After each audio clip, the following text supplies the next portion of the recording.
Di tahun 2021 apa saja program prioritas yang akan kita lakukan? Yang pertama adalah KIP kuliah dilanjutkan dan akan dilakukan berbagai macam pembaruan dan revitalisasi dalam distribusi KIP kuliah sehingga bisa benar-benar mendorong pendidikan berkualitas bagi penerus bangsa kita. Tunjangan profesi guru pun akan masih terus berjalan. PIP dan KIP sekolah yang sudah mengalami di tahun ini transformasi yang luar biasa bisa dirasakan di berbagai macam daerah bahwa kecepatan penerimaan PIP atau KIP di berbagai macam daerah itu sudah jauh lebih baik dari tahun-tahun sebelumnya. Dan itu karena kerja keras dari tim sekjen kita. Terima kasih, alhamdulillah atas kerja keras Direktorat Pembiayaan Pendidikan. Dan juga tentunya layanan khusus pendidikan masyarakat dan kebencanaan akan terus kami akselerasi, dan bantuan pemerintah pembinaan SILN dan bantuan pemerintah akan terus berjalan. Yang berikutnya prioritas kita adalah sekolah penggerak dan guru penggerak. Yang terbesar di sini adalah program guru penggerak untuk bisa kita memastikan bahwa masa depan kepala sekolah kita, pengawas kita, dan instruktur guru kita itu adalah yang terbaik dengan mutu yang terbaik, dengan motivasi yang paling tulus untuk apa yang terbaik para guru-guru dan murid-murid kita. Sertifikasi guru tenaga pendidikan akan masih terus berjalan.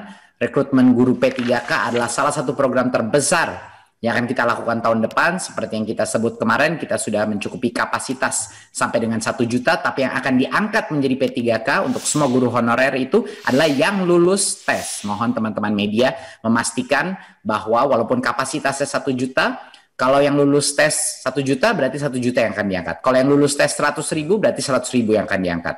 Kalau yang lulus tes 200.000, 200.000 yang akan diangkat. Jadi mohon itu ditekankan untuk masyarakat agar mengerti. Tetapi perbedaannya adalah semuanya bisa mengikuti tes tersebut. Semua guru honorer akan diberikan kesempatan, dan bukan hanya 1 kesempatan, sampai dengan 3 kesempatan di tahun depan dan tahun berikutnya.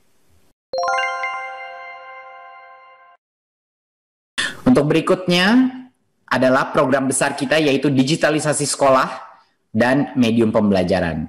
Kita akan menguatkan berbagai macam platform digital kita. Kita akan membuat layanan terpadu antara Kemendikbud, Kehumasan, dan media. Dan tentu saja dari sisi bahan ajar dan model media pendidikan digital akan menjadi akselerasi yang luar biasa, yang terdorong oleh pandemi dan akan terus kita lanjutkan. Dan yang terbesar adalah penyediaan sarana pendidikan, yaitu TIK ya, dan proyektor kepada begitu banyak sekolah di Indonesia yang akan kita akselerasi tahun depan. Ini adalah salah satu pemberian laptop dan lain-lain untuk memenuhi akses digital kita dan transformasi digital negara.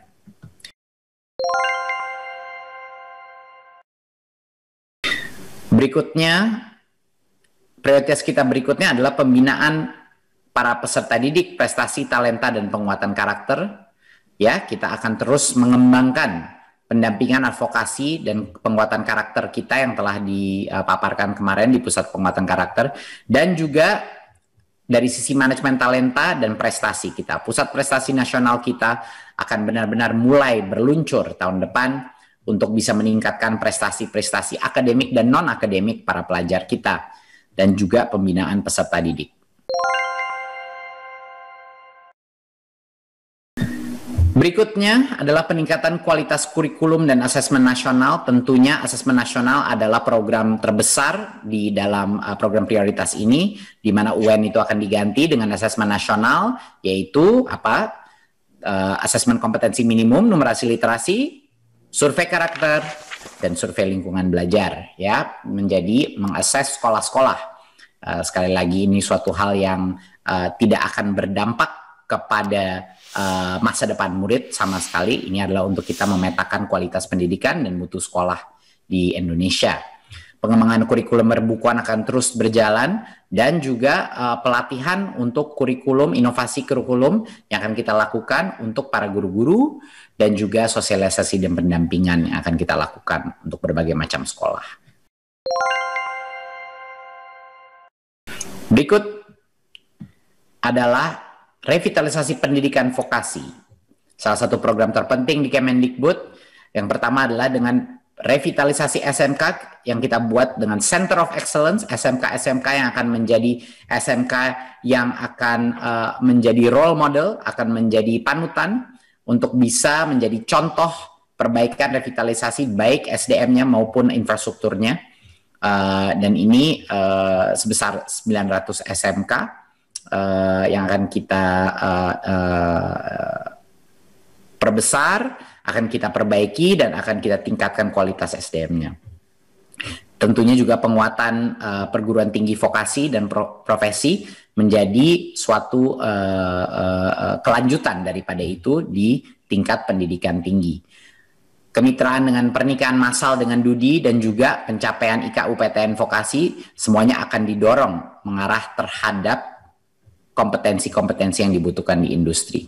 Jadi benar-benar dengan secara serius kita akan mendekatkan industri dengan semua institusi pendidikan vokasi kita. Kurikulum akan dipimpin oleh industri, perubahan dan pemilihan peralatan akan dipimpin oleh industri juga, dan benar-benar menjadi produktif, unit-unit pendidikan produktif dan entrepreneurial. Itu adalah esensi yang terpenting daripada revitalisasi vokasi kita tahun depan.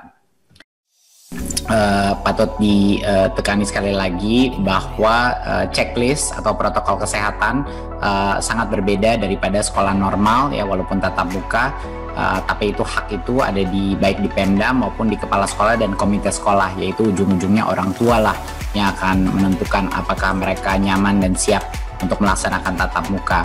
Jadinya kalau ada informasi yang mengenai tatap muka itu tidak terjadi, itu tidak benar. Kami terus berjalan seperti sesuai dengan keputusan SKB 4 Kementerian di setiap daerah. Itu tergantung keputusan daerah, kepala sekolah, komite sekolah, dan orang tua. Jadi itu yang akan terus berjalan. Prioritas kami di tahun 2021 adalah memastikan bahwa daerah telah tersosialisasi dengan kebijakan ini dan mendapatkan dukungan yang cukup dari pemerintah pusat, dari sisi kebijakan dan lain-lain untuk bisa mulai melaksanakan tatap muka jika mereka menginginkan. Dan tentunya kita tidak akan, walaupun mungkin daerah-daerah tertentu yang belum nyaman untuk buka sekolah, kita tidak akan menunggu pandemi ini berlalu untuk melakukan transformasi pendidikan. Kita akan menggunakan waktu ini untuk melakukan berbagai macam pelatihan guru, seperti guru penggerak, seperti program-program memulai sekolah penggerak untuk perubahan transformasi di tingkat sekolah, dan untuk menyiapkan pemimpin-pemimpin unit pendidikan masa depan kita. Tentunya semua sarana seperti rumah belajar dan berbagai macam fasilitas PJJ akan kami terus perbaiki dan tingkatkan kualitasnya untuk memastikan bagi yang masih melakukan PJJ masih bisa melakukannya dengan kualitas yang cukup baik. Jadi itu kira-kira prioritas untuk tahun 2021. Sisa prioritas tersebut adalah yang saya sebut tadi di dalam presentasi saya. Jadi ada banyak sekali program-program prioritas yang walaupun masa pandemi kita tidak akan menundanya, tapi tetap melaksanakan transformasi Merdeka Belajar sesuai rencana kita. Terima kasih.